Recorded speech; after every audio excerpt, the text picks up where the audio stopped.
Bonjour, je suis Cécile Degosse, je suis la scénographe de l'exposition et donc mon métier consiste à mettre en espace un propos et donc de vous faire partager une expérience dans les espaces du Minsheng Museum. Et donc tout le travail consiste à trouver la meilleure proportion pour exposer les œuvres et avoir un parcours fluide.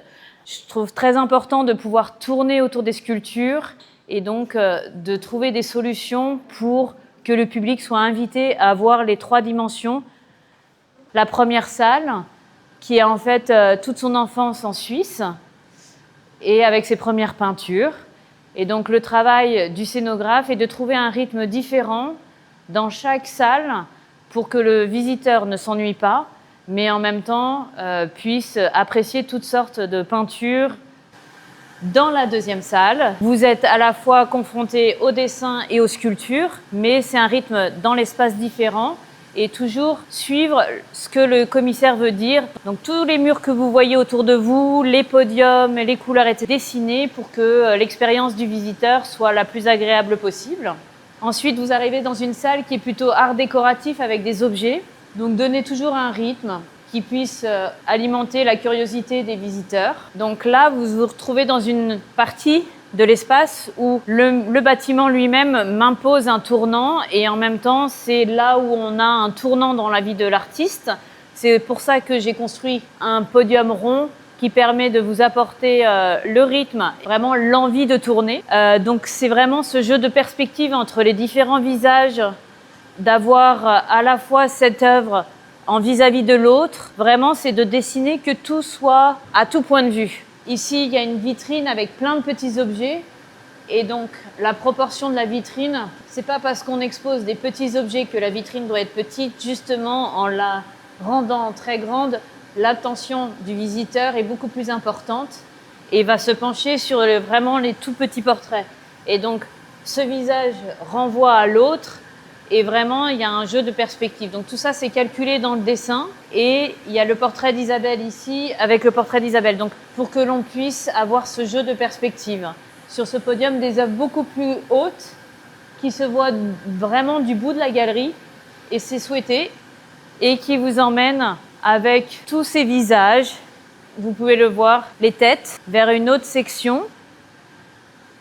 Où vraiment là, vous avez cette grande ligne de sculpture où chacun trouve sa place. Donc là, c'est une présentation différente parce que j'avais beaucoup de sculptures sur un seul et même socle pour que le visiteur puisse avoir un rythme et comparer, qui est le studio de l'artiste.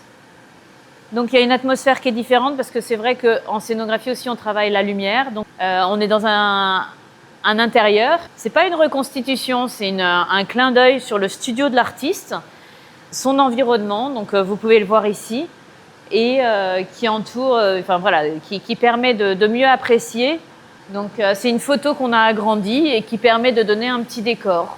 Je cherche toujours des points de vue qui sont intéressants. Si vous vous mettez ici, vous pouvez regarder les toutes petites sculptures avec l'atelier derrière, et il y a une correspondance toujours entre, comme ça en fait, pour le visiteur, ce qui est intéressant, c'est de trouver plein de points de vue différents et que chacun fasse sa propre expérience par rapport à l'œuvre. Donc là, on arrive dans la salle de la montagne. Donc il y a un grand visuel qui est exposé, qui est mis sur le mur pour contextualiser un petit peu justement la montagne. Et nous sommes dans une salle un peu plus nature. Et la montagne qui est derrière renvoie à la sculpture et aux formes que Giacometti a pu faire. Donc la forêt et la clairière que vous voyez ici. Le scénographe choisit aussi un peu comment mettre les œuvres, et c'est vrai que les plateformes en centre de salle permettent aux visiteurs de pouvoir tourner autour et de voir l'ensemble de la sculpture. C'est différent de mettre une sculpture contre un mur. Là, par exemple, l'œuvre de la montagne renvoie au visuel pour que le visiteur comprenne bien. Nous arrivons dans la salle qui s'appelle Les Amis. C'était de trouver une solution pour qu'il y ait un jeu entre toutes les sculptures et que dans l'espace, on ne se sente pas, que chacun puisse trouver sa place.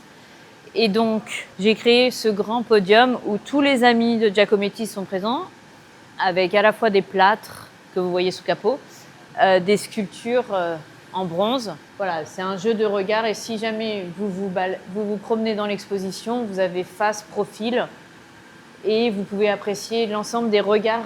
Chacun regarde son ami, donc c'est aussi un petit clin d'œil. Si vous vous mettez ici, en train de regarder celui-là, vous voyez qu'il y a un parallèle entre la peinture et la sculpture. Montrer des confrontations et des perspectives sur des œuvres et qu'on puisse mieux comprendre l'œuvre de l'artiste. Et ensuite, dans cette salle-là, ça s'appelle Iconic Work, montrer les œuvres iconiques de Giacometti. Voit l'homme qui marche, et comme vous pouvez le sentir, les socles laissent de la place vide, donc il y a beaucoup de murs vides. C'est fait exprès pour que cette œuvre-là, qui est un des chefs-d'œuvre de Giacometti, se détache complètement dans son environnement.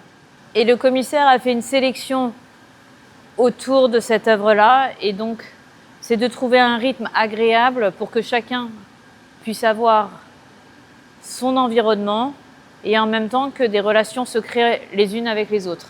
Et donc en vis-à-vis, vous avez Paris sans fin et les photos. Et donc chacun est très rythmé et assez dense et c'est souhaité et c'est voulu. Donc dans cet espace, qui est un tout petit espace, nous avons mis la Grande Dame. C'est un jeu sur les échelles. Et la Grande Dame de Giacometti est une des plus grandes pièces. Vous pouvez le voir, le dessin de la fenêtre et le dessin de la porte reprend aussi une arche et sera visible de l'extérieur, qui vous permet de faire un aller-retour à l'intérieur du musée du Ming Cheng.